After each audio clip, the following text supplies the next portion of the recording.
सो anime हमें सिखाता है कि हर एक्शन के कोई ना कोई कॉन्सिक्वेंसेस होते ही हैं, बट अगर वो कॉन्सिक्वेंसेस कभी हो ही ना, हमें दिखा के ऐसा बोले ये तो अब होना ही नहीं हुआ है, तो स्टोरी छूट लगने लगती है। सो अब मैं आपको बताने वाली हूँ 5 ऐसे कैरेक्टर जिनको स्टोरी के अकॉर्डिंग उस वक्त उस समय में मर जाना चाहिए था, बट उन्हें फिर भी जिंदा छोड़ दिया। तो नंबर 1 पे पेल फ्रॉम वन पीस।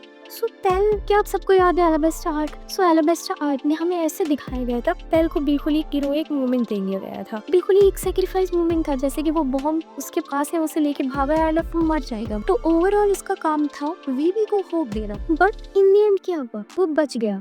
टील का बचना is not a problem, but हमें एज अ ऑडियंस ऐसा लगता है कि यार वन पीस में तो कोई मरेगा ही नहीं, जो बंदा बॉम्ब से हट के वापस आई है वो क्या मैं थी। एंड नंबर 2 पे गाय सेंसे फ्रॉम नारुतो, कि हमें स्टोरी में पहले से ही बताया गया था कि 8th गेट खुलना मतलब इस इंसान की proper, but at the end story में क्या हुआ, गाय ने 8th गेट खोला, वी वर वेरी हैप्पी, उसने जिस तरीके से मादरा को टक्कर दी थी and everything, he was looking so OP in that moment. But the thing is फिर उसको वहां से लेकर आना, हमें ऐसा पोर्ट्रे करना कि यार 8th गेट में भी बच सकते हैं, तो वी वर हैप्पी कि वो बच गया। बट मुझे ऐसा लगता है कि अगर उसे मार देते तो उसकी बहुत ही एक हीरोइक मौत होती, and may be we would have cried over him, जिस तरीके से उसकी मौत होती, और प्लस जिस तरीके से बोरुतो में नर्फ किया गया है, तो उससे अच्छा उसे मार देते तो ही बेटर रहता। स्टोरी की स्टोरी रहती है, एंड जैसा उन्होंने दिखाया वो भी बिल्कुल वैसा ही एग्जीक्यूट होता। एंड नाउ नंबर 3 पे ब्याकुया कुचिकी फ्रॉम ब्लीच। हम सब जानते हैं उस मोमेंट पे उसको पूरे तरीके से उसे नहीं ऐसा दिखा दिया गया था, वो बदला मर चुका है, उसकी एंट्री ऐसी थी, उसकी मौत ऐसी थी, उसका प्राइड ऐसा था। एंड में क्या हुआ था, जितना भी उसको प्राइड था कि आई एम द बेस्ट, वो सब निकल गया था। उसने फाइनली ये चीज मान लिया था कि वो डिफीट हो रहा, एंड इन द एंड हमें पता चलता है कि भाई उसे तो कुछ हुआ ही नहीं है, वो बच गया। So see we were happy as an audience कि वो बच गया, बट मुझे ऐसा लगता है कि वहाँ पे उसे क्लोजर मिल चुका था, तो एज अ ऑडियंस उनको हमें भी क्लोजर दे देना चाहिए था ब्याकुया के लिए।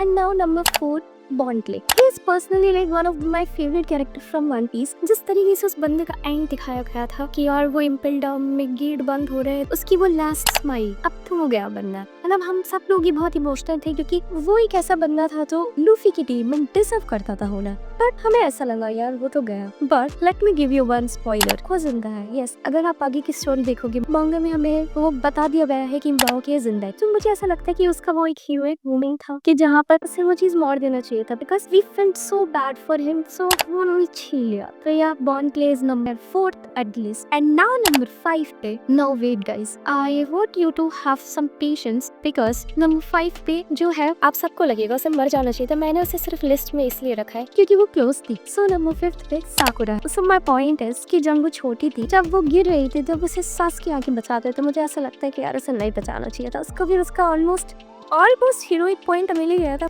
सो ये थे हमारे 5 कैरेक्टर्स जो मर के वापस आए। So let me in the comment section according to you किस कैरेक्टर को स्टोरी में मर जाना चाहिए था।